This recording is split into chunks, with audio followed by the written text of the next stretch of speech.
All right, good morning, everybody. It's Kale Casey here again, Friday, August 28th, 10:30 with the Break It Down session. I'm here with Mark Copple, our Air Resource Advisor. We are Module 1 here, so we do have our masks on and down. We're not 6 feet apart, but we just want to acknowledge that because I know folks at home are watching closely. We appreciate that you're with us. Remember to ask your questions here, all about smoke. Quick reminders, prevention is the key right now. We do not need a new start. Yesterday was a good smoke day, meaning we could all see a little bit around better, and Mark will address that. But if we get a new start and get acreage burning, it's going to turn real bad real quick. Thanks all from the community meeting last night. And also containment has gone up from 61 to 68%. And now Mark's going to introduce himself. We love when we have the Air Resource Advisors here on campus that can explain a lot for us. Mark? Yeah, Mark Copple, Air Resource Advisor for the U.S. Forest Service. Let me back up and explain what my job is. I pretty much forecast the smoke. And how I get that is I get information from the meteorologist of what the weather's going to do. I get information from the fire behavior analyst of what the fire is going to do. I distill all that information and take my data from the various instruments I have deployed throughout the area, incorporate that into a model where it creates a smoke outlook. And I can forecast smoke for today, tomorrow, and kind of following the next day. It's not as accurate past 3 days, obviously pending on fire behavior and weather.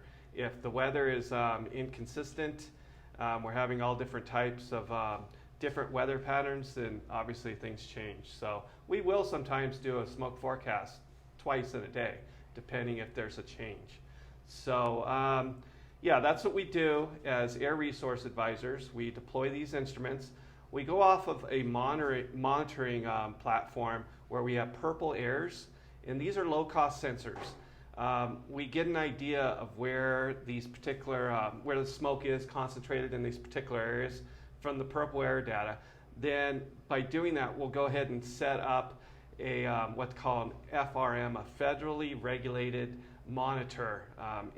We're talking $200 low cost versus $27,000 E-sampler or E-band, which can be up to $35,000. So these are extremely accurate calibrated instruments that basically monitor 2.5, particulate matter 2.5, small particles in the air that we're monitoring that are pretty much unhealthy for people to breathe in. So I hope that kind of answers the question. Yeah, in fact, so here's a question. So I wrote this down because I've been studying this too. So we have dust is about PM, 10 microns, right? Yes. And 2.5 is tiny, tiny stuff. Think of a hair particle follicle where inside the width of a hair follicle you'd have up to 40 PM 2.5 particles within a piece of hair.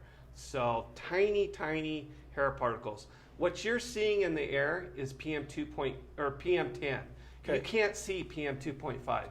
PM 2.5 is what we breathe in, and if we have the proper filtration within our body, we do filter a lot of that out. But a lot of it is that like the natural cilia on your lungs? That's the natural cilia, exactly. Okay. The 2.5 will filter from our natural cilia, but we do get some that escape and go into our respiratory system. And that's all dependent on how much smoke you've breathed in and then other respiratory issues. So whether you're calling a USG, unhealthy sensitive group, and on. So we live around the area here. I used to live here for 20 years, right? This is an active area. You have the ski areas, the climbing, the river rafting, the running. When we left the community meeting last night, there was a gentleman jogging with his headlamp on, and I thought to myself, this looks like a better air quality day, but was it really a better air quality day? Yeah, good question. We really have been getting some great air quality. When the new Alaska team came in, they brought clean air with them. The last few weeks have been really bad air quality. We've had air quality up to unhealthy to very unhealthy, and you just don't want to breathe in that. So let's break that down. Can you cheat? can you say, oh, it's really, because your mind, these are active people around here. This is a really pumped up community. Even the elders like to walk. The rec centers here get very busy. Rec center in Gypsum, rec center in Glenwood, rec center up in Avon. Can you cheat it? Does your mind want to treat it and say, oh, it's not that bad? Yeah, you want to, and that's why we're here, is to send out these outlooks and have you view them. And, think of them as a tool for the day of where to go. Not all our outlooks will show, bad air quality throughout. We'll have some areas that are good. And we encourage folks that want to get outdoor, get in the outdoor activities, to go where the air quality is good. For instance, and how do they do that? Do they look at your site? They look at the smoke outlook that we post on a daily, like I said, sometimes twice. Look on the outlook, and it'll tell you exactly what the air quality is going to be in the area that you live in. So. Okay, great. And we put that on our Facebook page. Mm-hmm. We also put that on InciWeb. Yeah. We also tweet that out. And I have Emery Johnson and Tim Mowry, my two information officers, off to the side saying, yep, we do that every day. Al Nash working the camera. Al, any questions from the audience? Not yet, but ask them to give you questions. Yeah, they've just been interested in what you've been sharing. So, because I've been on a lot of fire where there's been like bike tours coming through on bad days, and I've talked to the air resource advisor like yourself, and then I talk to these elders like, do you know what this stuff is doing? Because it's the stuff that gets deep in there. So if you're a vulnerable population, older, older, pregnant, asthma, that type of thing, heart, and a lot of people don't realize kids are incorporated into that group.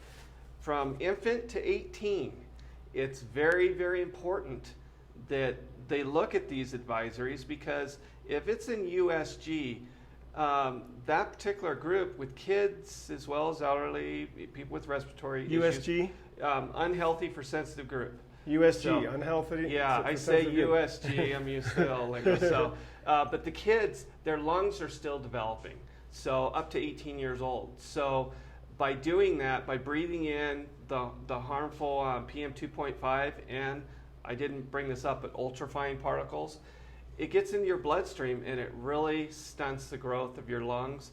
It's like growing up with way back when smoking was, you'd be in the car and mom and dad would be smoking inside the car with the windows closed. Think of that. So, I grew up in that era, and you have respiratory issues because of it. Well, we know that's bad now. So we send out outlooks, and if you know that the air is bad, don't just seek an area where you have clean air. So, and so this year, as you're preparing for the season, what was your kind of training with COVID, or how did you? There's more sensitivity now because as a COVID patient, there can be cellular swelling, right? Exactly. COVID adds a whole new ingredient to this whole smoke thing. With COVID, it increases the probability of if you've had COVID, any type, you're breathing in smoke. If you've had COVID, obviously you're going to be in a high-risk group, but getting COVID, it increases the probability because of the smoke.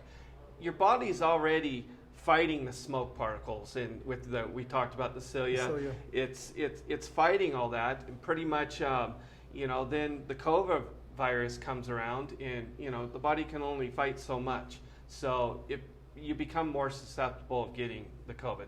Now, let me clear the air, so to speak, no pun intended.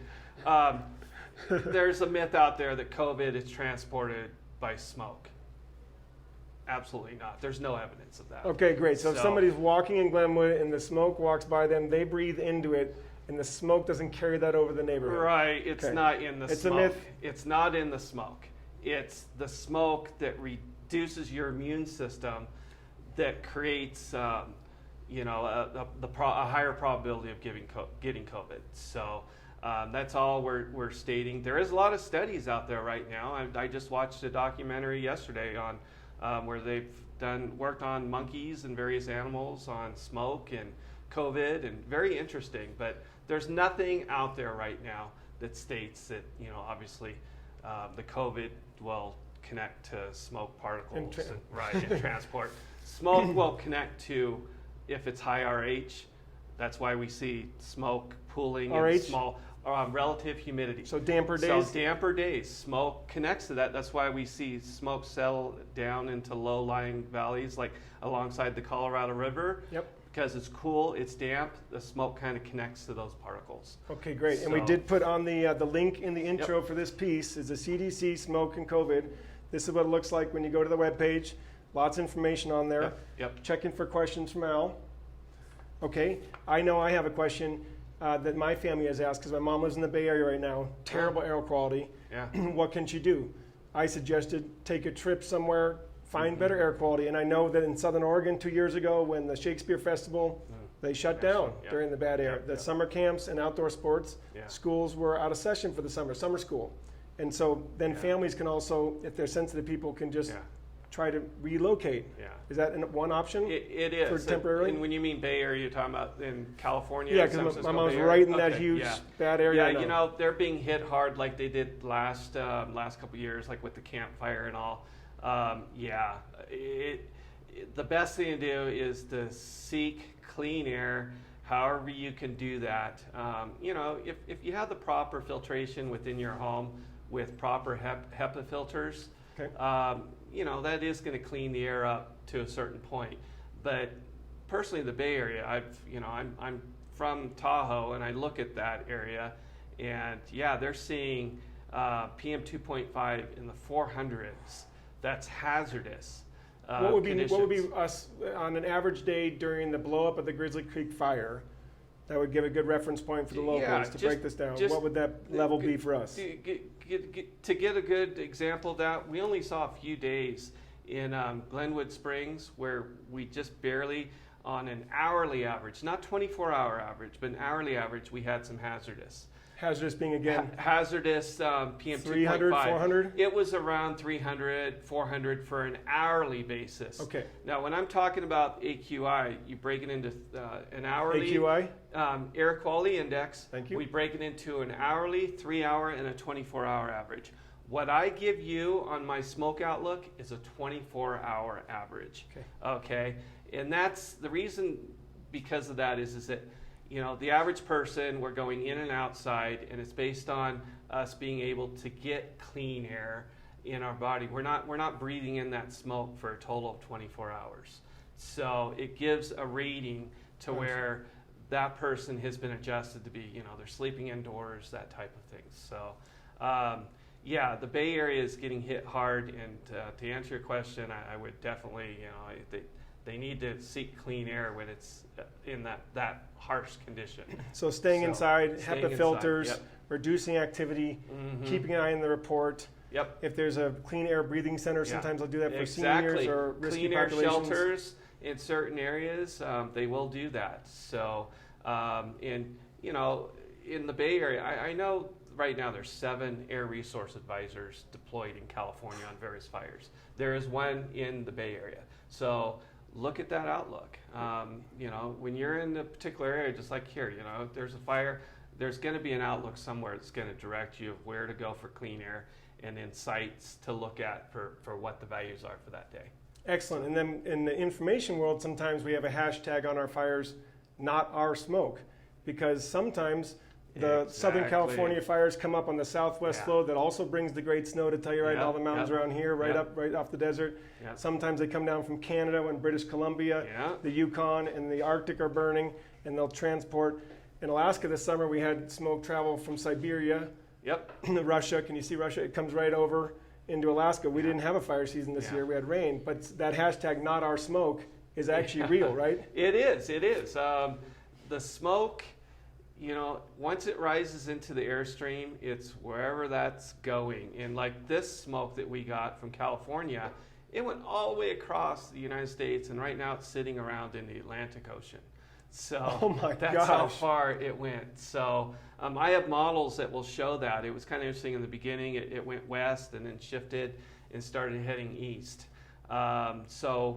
It smoke, and then depending on what pressure and inversion level you're in, the smoke can soak down and go down to settle down in low-lying areas at night. It just depends on what's going on.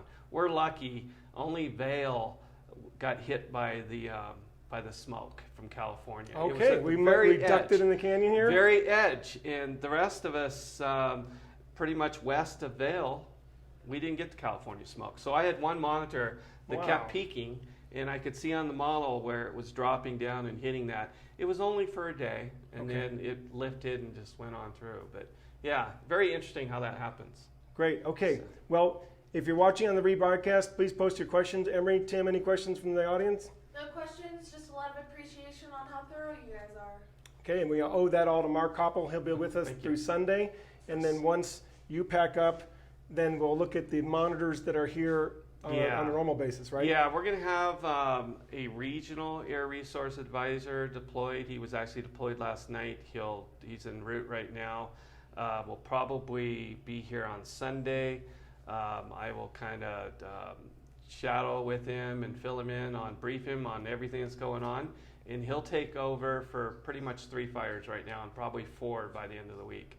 Okay, So, great. yeah. Thank you. And thank you, audience. Again, remember prevention. If we get a new start in this area, the fuels are really, really dry. Don't believe that we have a monsoonal cycle right now. The fire behavior analyst this morning said we have super dry fuels. Yes. That's when the wind drives and rips. That's when we'll get buried in smoke again. So please prevent a new fire. We appreciate it. We'll talk to you soon.